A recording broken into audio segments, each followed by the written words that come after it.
Olá, estamos iniciando o programa E Agora Entrevista, dedicado a explorar os caminhos e desafios para a educação brasileira com a inteligência artificial. Hoje temos a honra de receber a professora da Unicamp, Maria Helena Guimarães de Castro, titular da Cátedra Instituto Ayrton Senna de Inovação em Avaliação Educacional, vinculada ao Instituto de Estudos Avançados da Universidade de São Paulo, Polo Ribeirão Preto, e vice-presidente do Conselho Estadual de Educação de São Paulo. Também foi presidente do Conselho Nacional de Educação e é um prazer, professora, tê-la conosco. Seja muito bem-vinda. Muito obrigada, Isabela, obrigada pela oportunidade de estar aqui conversando com você e com seus ouvintes, claro.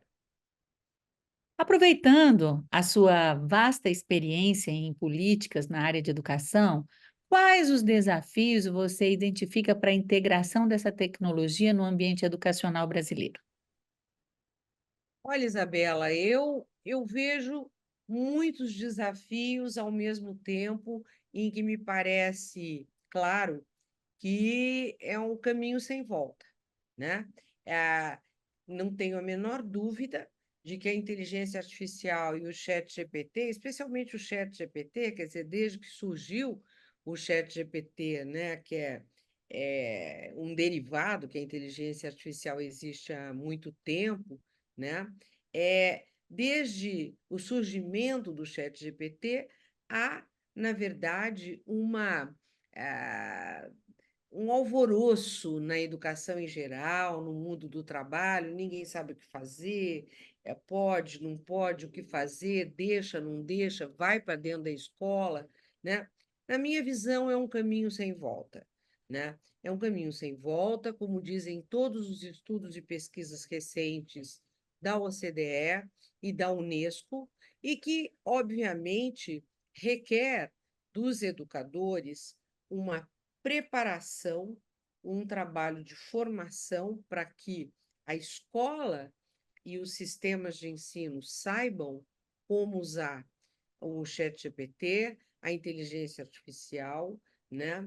De tal modo que fique claro que a inteligência artificial é apenas um recurso, como já foi o livro didático, como já foi digamos assim, todos os recursos didáticos, os vídeos, a televisão, né? Quer dizer, nós já tivemos muitos recursos que vieram apoiar o trabalho do professor, o trabalho do estudante, o trabalho da escola.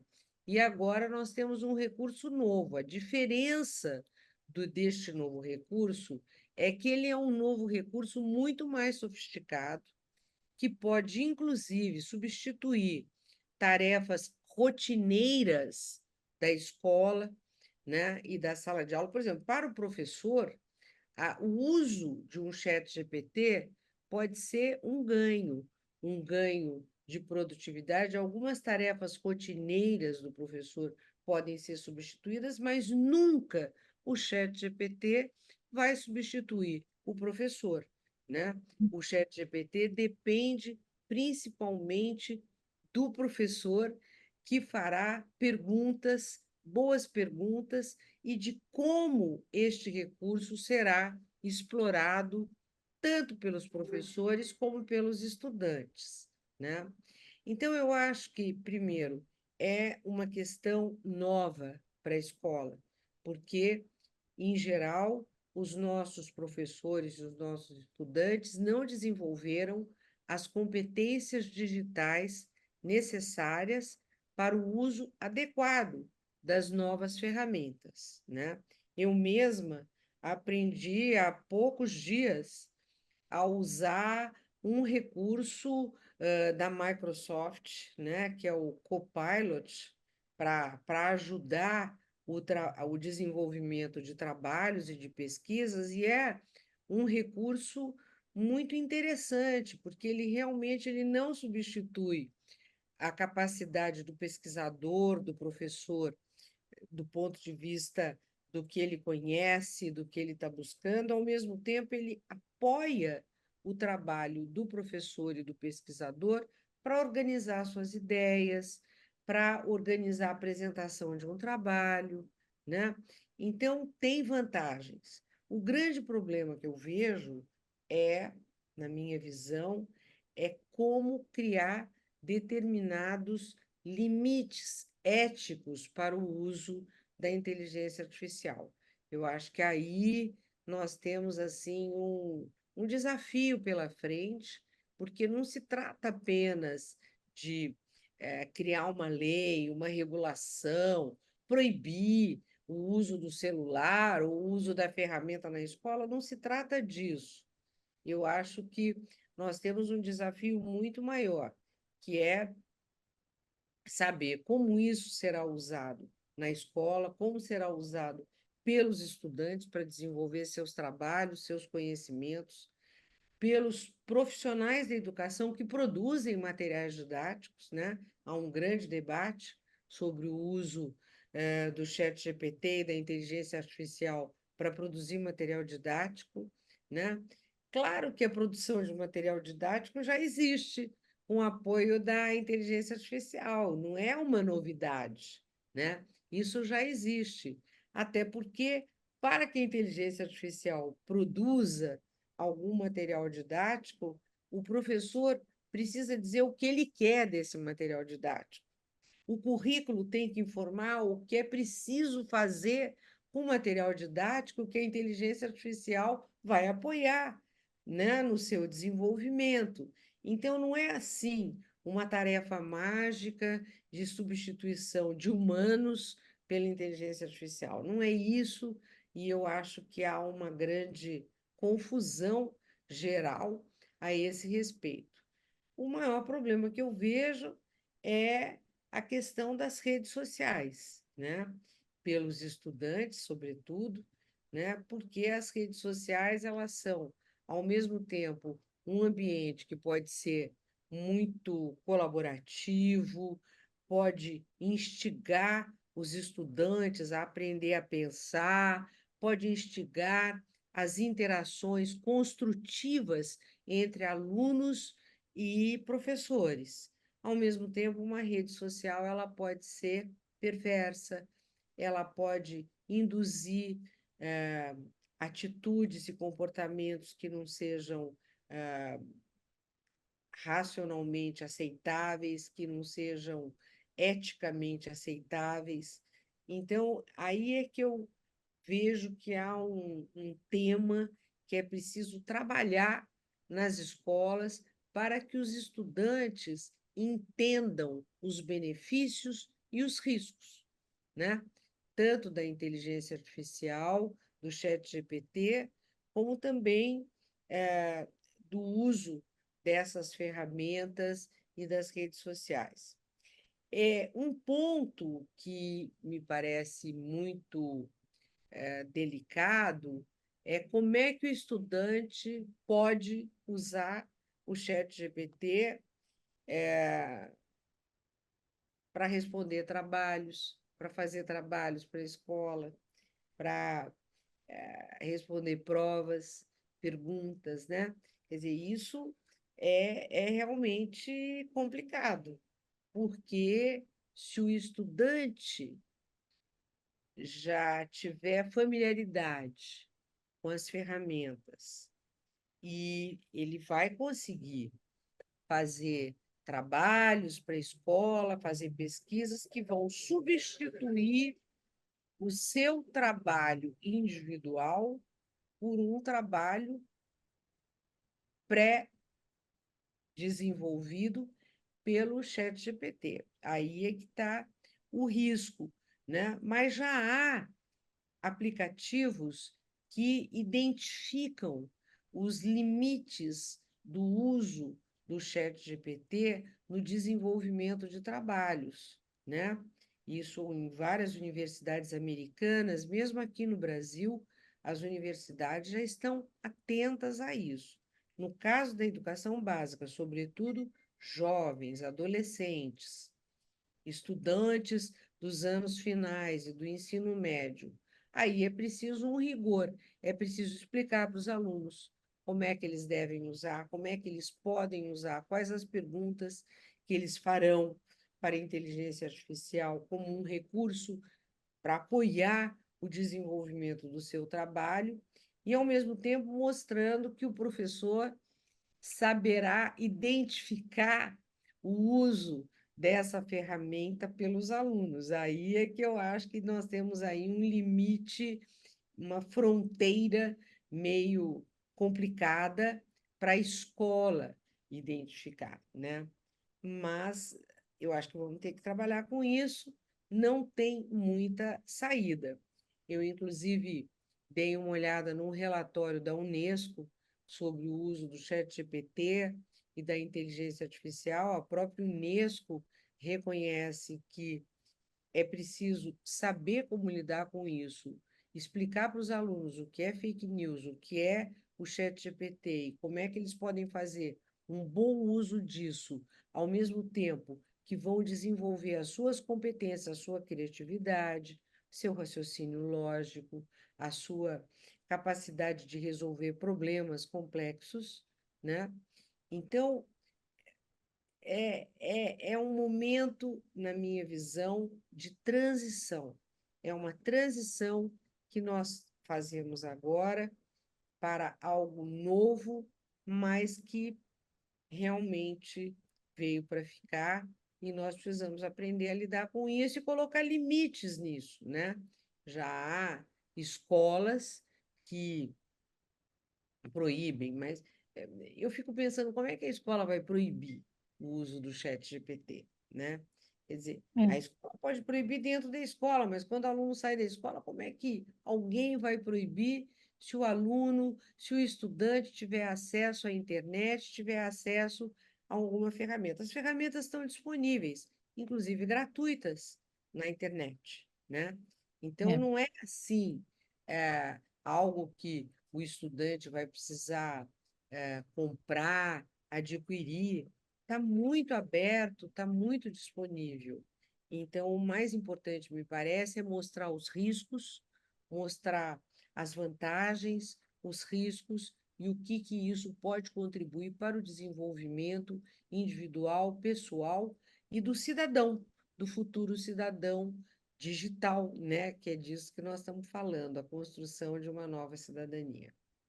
Exato, professora. E é por isso exatamente que o nosso projeto, e agora, ele está desenvolvendo tanto um curso de capacitação para os professores, porque vários dos temas que a senhora falou, por exemplo, como o desenvolvimento de competências digitais para poder lidar com esse mundo digital que exige um determinado tipo de pensamento que os nossos colegas da computação chamam de pensamento computacional, que envolve a construção dessa cidadania e desses limites que virão da lei, com certeza, que virão da escola, mas que também precisam ser construídos por um processo consciencial.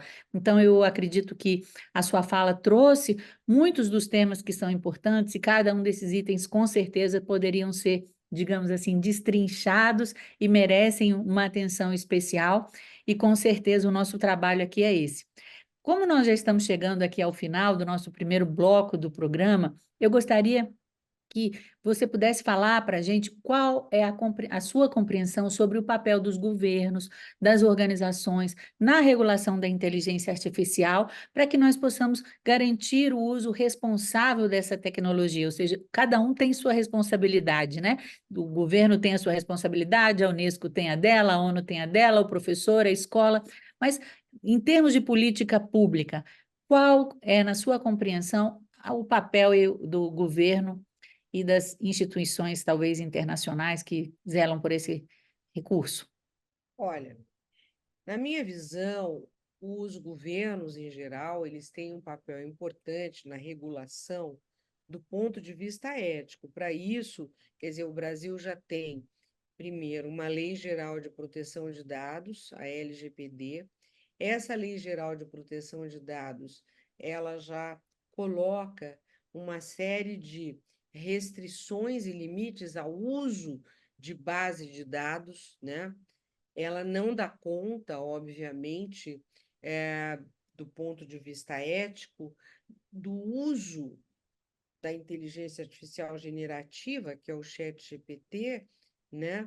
É, substituindo uma produção. Quer dizer, quando você vê, é aí que eu acho que tem um ponto delicado para a legislação cuidar, né? Quer dizer, como é que a legislação vai estabelecer um limite ético para que a produção de um texto literário, para que a produção de uma poesia, de uma música, de um artigo de pesquisa, ele garanta o direito autoral daquele que é responsável pela autoria e que pode ser, eventualmente, produto do uso da inteligência artificial. Esse é, na minha visão, o grande problema e o grande desafio, né? Uhum. Que Nessa maravilha. revolução. Hã?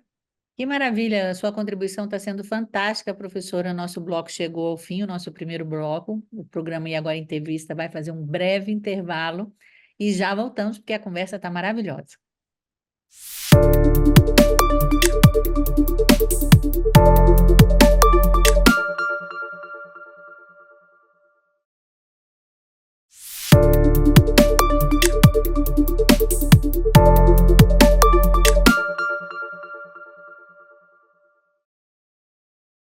Estamos de volta, recebendo hoje a professora aposentada da Unicamp, Maria Helena Guimarães de Castro.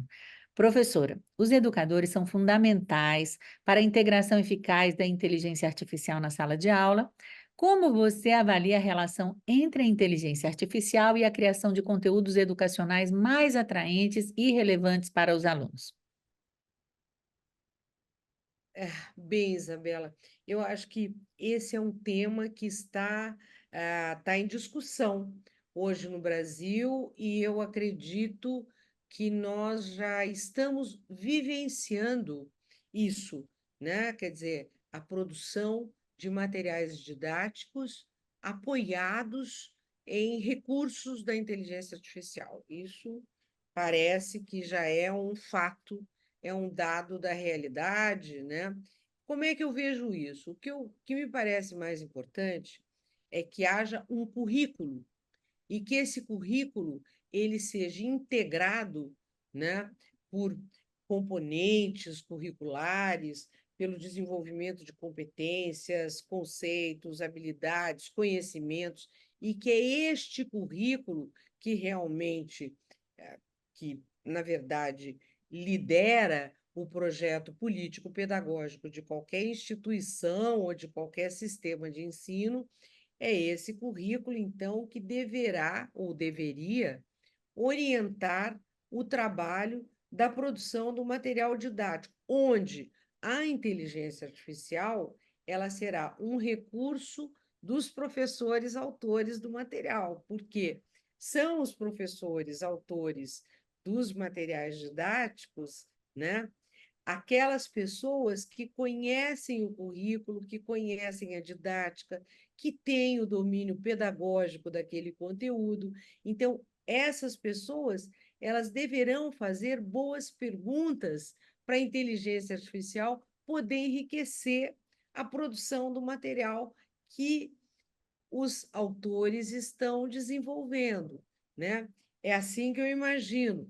Não sei se é esse o cenário que está, de fato, acontecendo nos ambientes das escolas, das universidades, né? O que eu tenho ouvido é que a intenção é essa, é tomar como ponto de partida o currículo orienta todo o trabalho de produção, a produção autoral dos textos e dos materiais didáticos, então ela pode ser enriquecida e deve ser, né? Porque não há como concorrer com a capacidade da inteligência artificial generativa. É, como é? Conter, não. É, fazer cruzamento, articulações, integrações de milhares de bases de dados que nenhum ser humano sozinho consegue, mas a pergunta vem do ser humano, não vem da base de dados. A base de dados é uma resposta à pergunta dos autores que são humanos. Então, eu acredito que este é o caminho, né? Agora, para isso, os professores precisam ser preparados, precisam ser treinados, precisam ter o domínio das competências digitais, o domínio das ferramentas digitais, que eu mesma ainda tenho muita dificuldade em lidar com. Eu tento, vivo explorando. Eu não sou eu sou analógica, né? Antiga. Nasci lá antes da década de 50, então eu tenho assim me esforçado como a maioria de todos os meus colegas tem se esforçado para compreender e poder apoiar o trabalho de formação de professores. Eu creio que mesmo os professores mais jovens, eles não estão devidamente à vontade nesse processo. Eles também estão aprendendo, né? Além disso, eu acredito que tem um outro aspecto, né? Que é a questão da inteligência artificial e dos recursos disponíveis, muitas vezes irem além daquilo que o professor se propõe a fazer no material que está sendo produzido ou na produção das aulas. Então, é todo esse jogo que acaba sendo delimitado. Mas, assim, eu tenho certeza que hoje a inteligência artificial generativa ela já é um recurso que pode apoiar positivamente o trabalho do professor, desde que o professor saiba fazer boas perguntas e saiba como usá-lo. Exato, e aí é uma das competências digitais mais importantes, com certeza, é o desenvolvimento do pensamento crítico, tanto no que diz respeito aos professores como aos alunos. Mas existem várias questões que são importantes, fundamentais para o nosso campo da educação, por exemplo, como a avaliação e também como melhorar a avaliação dos alunos através, né, de processos de inteligência artificial, o acompanhamento de alunos, a possibilidade de reduzir as desigualdades. Como é que a senhora observa todo esse cenário, né? Ou seja, como a gente pode promover a inclusão educacional e reduzir as desigualdades por meio, dessa tecnologia e alcançarmos, assim, uma educação de maior qualidade? Bom, vou começar pelo final da pergunta, que é a possibilidade do uso da tecnologia diminuir as desigualdades e melhorar a inclusão e a equidade dos nossos sistemas. Esse já é um ponto positivo, né, das tecnologias que a Unesco, em particular, tem enfatizado e que desde 2015, quando foram lançados lá os Objetivos de Desenvolvimento do Milênio, a tecnologia já aparece como um recurso muito importante para dar saltos de qualidade no processo de aprendizagem e apoiar o, não só as crianças que vivem em ambientes mais vulneráveis, mais desfavorecidas, como também crianças de educação especial, com necessidades especiais, que podem ser apoiadas pelo uso das tecnologias. É o caso dos recursos que existem para pessoas com deficiência auditiva, pessoas com deficiência audiovisual, né? Pessoas com diferentes tipos de dificuldade, inclusive dificuldades motoras que podem ser apoiadas pelo uso da inteligência artificial. Então, esse é um caminho positivo, né, da inteligência artificial. Uma outra questão diz respeito a, ao uso da inteligência artificial para facilitar o trabalho rotineiro dos professores dentro da escola. Eu acho que aí o professor ele pode ter até um assistente virtual para ajudá-lo ou ajudá-la, né? Por exemplo, para corrigir trabalho dos alunos, ajudando a organizar as tarefas que deverão ser solicitadas aos estudantes. No caso da educação infantil, já há pesquisas mostrando que o uso da tecnologia é muito importante para desenvolver a criança do ponto de vista comunicacional, do ponto de vista socioemocional, do ponto de vista da sua habilidade motora, né? Então, já se sabe que há recursos importantes para a educação infantil, que são, assim, digamos assim, ferramentas para que as crianças cheguem à educação formal muito mais com vocabulário maior, com uma maior compreensão, maior interatividade, etc. E no caso da avaliação, a inteligência artificial, ela é uma realidade, né? O PISA já usa a inteligência artificial para produzir testes. O PISA faz perguntas para a inteligência artificial para produzir testes de avaliação da criatividade, por exemplo, para o desenvolvimento de testes adaptativos, para o desenvolvimento de testes personalizados para os alunos, para a correção de redação. Então, você tem um conjunto de atividades positivas e que são importantes para o futuro da educação no Brasil e no mundo, né? O nosso problema maior é o uso desvirtuado da inteligência artificial para substituir o professor, para substituir a capacidade de pensar do aluno, para substituir a produção do aluno quando ele tem que fazer uma pesquisa. Aí é que entra a questão ética e regulatória, né, que é digamos assim, a linha de fronteira que nós vamos precisar ver como resolver. Eu mesma não sei. Sim, mas existe um outro aspecto também que pode nos ajudar muito, a inteligência artificial, e eu gostaria de ouvir a sua compreensão. Você acredita que a inteligência artificial pode ajudar na identificação e no acompanhamento dos alunos em risco de abandono? E como isso, de abandono escolar, né, no caso? E como isso poderia acontecer? Olha, isso realmente me parece possível, porque é, se a escola tem um bom sistema de monitoramento do aluno, nós já temos um censo escolar, o censo escolar já atribui um número, um código para cada aluno, tá certo? Por meio do censo escolar e dessa base de dados do alunado, né, que é nacional e que é muito bem feita pelo INEP, essa base de dados ela já identifica o código que representa cada aluno, se o aluno está ou não frequentando a escola, se o aluno está se desenvolvendo. Agora, o grande desafio aí, Isabela, é como usar essa base de dados para poder monitorar os alunos individualmente e ver se o aluno, de fato, está ou não conseguindo acompanhar.